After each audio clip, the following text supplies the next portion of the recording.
নমস্কার বন্ধুরা, welcome to ultimate English. 150 plus golden rules of গ্রামারের 40 নম্বর কনসেপ্টে আমরা আলোচনা করব সেম অ্যাজ এবং সেম দ্যাটের মধ্যে পার্থক্য নিয়ে। বলে রাখি, ফর্মাল ইংলিশে সেম অ্যাজ ব্যবহৃত হলেও সেম দ্যাট পাশাপাশি কিন্তু ফর্মাল ইংলিশে ব্যবহৃত হয় না। ইনফর্মাল ইংলিশে অনেকে সেম অ্যাজ এর জায়গায় সেম দ্যাট ব্যবহার করে। তবে ফর্মাল ইংলিশে আমরা যেটা ব্যবহার করি সেটা হচ্ছে same plus noun plus that, যেখানে দ্যাট শব্দটা রিলেটিভ প্রোনাউন হিসেবে ব্যবহৃত হয়। তো চলো সবার প্রথম আমরা সেম অ্যাজ কোন ক্ষেত্রে ব্যবহার করি সেটা দেখে নেব। বলছে it is use to compare two things that are identical or similar. Identical বা সিমিলার বলতে বোঝায় একই ধরনের অথবা অনুরূপ, অর্থাৎ অনুরূপ দুটো বিষয়, বস্তু বা ব্যক্তির মধ্যে তুলনা করার জন্য আমরা সেম অ্যাজ ব্যবহার করে থাকি। প্রথম এক্সাম্পল বলছে our children go to the same school like there's.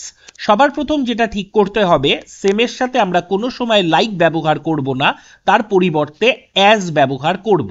এখানে আমাকে একটা জিনিস মাথায় রাখতে হবে, অ্যাজ আমরা তখনই ব্যবহার করতে পারবো যখন দুটো একই ধরনের বিষয় বা বস্তুর মধ্যে তুলনা হচ্ছে। এই বাক্যটায় দেয়ার্স যে শব্দটি ব্যবহৃত হয়েছে এটা possessive pronoun. Possessive adjective plus noun equal to possessive pronoun. মানে তুমি দেয়ার চিলড্রেন তার পরিবর্তে দেয়ার্স ব্যবহার করেছো, তাহলে তুলনা কার কার মধ্যে হচ্ছে? Our children versus their children, যেটাকে পজেসিভ প্রোনাউন হিসেবে দেয়ার্স লিখেছি। স্বাভাবিকভাবে যেহেতু দুটোর মধ্যে তুলনা হচ্ছে, এখানে অ্যাজ শব্দটা অবশ্যই ঠিক হবে। চলে আসি পরের বাক্যে। I bought the same car as yours. এখানে ইয়োর্স শব্দটাও পজেসিভ প্রোনাউন, অর্থাৎ এখানে ইয়োর্স বলতে ইয়োর কারের কথা বলা হয়েছে। আমি যে গাড়িটা কিনেছি তুমিও আরো একটা সেই ধরনের গাড়ি কিনেছো। এখানে কিন্তু সেম গাড়ি বলতে একটা গাড়ির কথাই বলা হয়নি, সেই একই ধরনের আরেকটা গাড়ির কথা উল্লেখ করা হয়েছে এবং এক্ষেত্রে সেমের সঙ্গে অ্যাজ ব্যবহৃত হয়েছে, যেটা ঠিক। 3 নম্বর সেন্টেন্স বলছে people say I look just the same as my sister. অর্থাৎ আমার সঙ্গে আমার বোনের তুলনা করা হয়েছে, দুজনকে একই রকম দেখতে। তো সেক্ষেত্রে সেমের সঙ্গে অ্যাজ ঠিক আছে। চলে আসি পরের বাক্যে। She gave the same answer like before. আবার যেটা ভুল, সেমের সাথে আমরা কখনো লাইক ব্যবহার করব না, এখানে উত্তর হবে অ্যাজ বিফোর। তাহলে স্যার অ্যাজ এর পর যে বিফোর ব্যবহৃত হয়েছে, বিফোরের সাথে কার তুলনা হয়েছে? এখানে অ্যাকচুয়ালি রিডিউসড ক্লজ রয়েছে। পুরো সেন্টেন্সটা লিখলে এরকম আসতো, she gave the same answer as I gave it before. এইটা পুরো বাক্য আসতো। পরের question, driving a boat is not the same that of driving a car. অর্থাৎ এখানে ড্রাইভিং আ বোটের সঙ্গে ড্রাইভিং আ কারের তুলনা হয়েছে। সুতরাং সেমের সাথে আমরা অ্যাজ ব্যবহার করব, দ্যাট অফ এর পরিবর্তে এখানে অ্যাজ লিখতে হবে।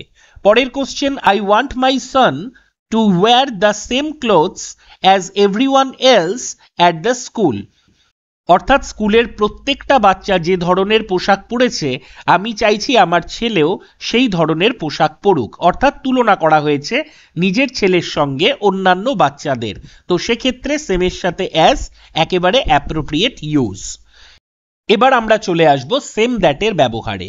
বলছে if you want to refer a specific thing previously mentioned, you might use the same plus noun plus that. When we use the same with a noun, we can follow it by a clause with that, and less commonly with who or which. We can often leave out that, who or which. এখানে যেটা বলার চেষ্টা করছে, যখন the সেমের পর noun থাকছে এবং তারপরে দ্যাট থাকছে, তখন এই দ্যাট তার আগের অ্যান্টিসিডেন্টকে কোয়ালিফাই করছে এবং এক্ষেত্রে দ্য সেমের পর আমরা হু অথবা উইচ লিখি না, তার পরিবর্তে দ্যাট ব্যবহার করি এবং অনেক সময় এই দ্যাটটা হিডেনও থাকে, অর্থাৎ বাক্যে অনুপস্থিত থাকতে পারে। চলো দু একটা বাক্যের মাধ্যমে বিষয়টা বুঝে নেওয়ার চেষ্টা করি। বলছে she is the same person whom I spoke to when I phoned their office. সেই মেয়েটি হচ্ছে একই ব্যক্তি যার সঙ্গে আমি কথা বলেছিলাম যখন আমি অফিসে কল করেছিলাম বা ফোন করেছিলাম। তো এক্ষেত্রে হুমের পরিবর্তে আমাকে দ্যাট ব্যবহার করতে হবে। কেন? কারণ এখানে দ্য সেম রয়েছে। মাথায় রাখবে, যখন হু, উইচ, হুম যাই থাকুক না কেন, তার আগে দ্য সেম থাকুক, অনলি থাকুক, এনি থাকুক, নাথিং বাট থাকুক, নান বাট থাকুক, লিটিল থাকুক, ফিউ থাকুক, অল থাকুক, ইচ থাকুক, সেক্ষেত্রে আমরা হু বা উইচ ব্যবহার না করে দ্যাট ব্যবহার করব। যেমন ধরো বলা হলো দ্য বয়, এরপর তুমি হু লিখতে পারো, কিন্তু যদি লেখা থাকে দ্য সেম বয় অথবা দ্য অনলি বয় অথবা লেখা থাকে অল দ্য বয়েজ, সেক্ষেত্রে কিন্তু হু উইচ হবে না, কেবলমাত্র দ্যাটই খাটবে। দ্বিতীয় বাক্য বলছে she is still the same fun loving person who I knew at college. এখানে হু হবে কি হুম হবে সেটা প্রশ্ন নয়, যেহেতু দ্য সেম আছে এখানে আমাকে দ্যাট ব্যবহার করতে হবে, এবং এই দ্যাট শব্দটা তোমার সাবজেক্ট এবং অবজেক্ট দুভাবেই কাজ করতে পারে। 3 নম্বর বাক্য বলছে she was wearing the same dress which I had on. তার মানে এখানে তোমাকে দ্যাট ব্যবহার করতে হবে। কেন? কারণ দ্য সেম রয়েছে। পরের বাক্য বলছে it is those same people that voted for the Democrats.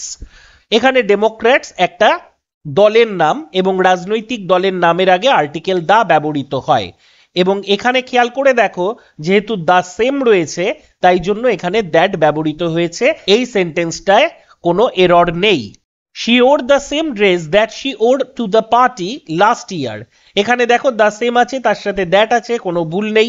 পরের question she is not the same person who she use to be, তাহলে এখানে that she use to be answer হবে। এখানে আরেকটা ছোট্ট জিনিস আমরা মাথায় রাখবো, অনেক ক্ষেত্রে এই দ্যাটটাকে ড্রপও করা যেতে পারে।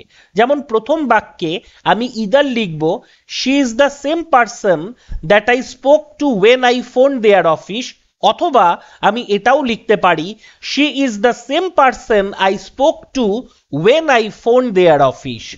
একই নিয়ম দ্বিতীয় সেন্টেন্সের ক্ষেত্রেও খাটবে। She is still the same fun loving person I knew at college.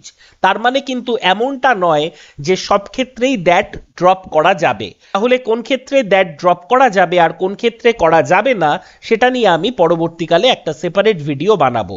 প্রত্যেকে ভালো থেকো, সঙ্গে থেকো, ধন্যবাদ।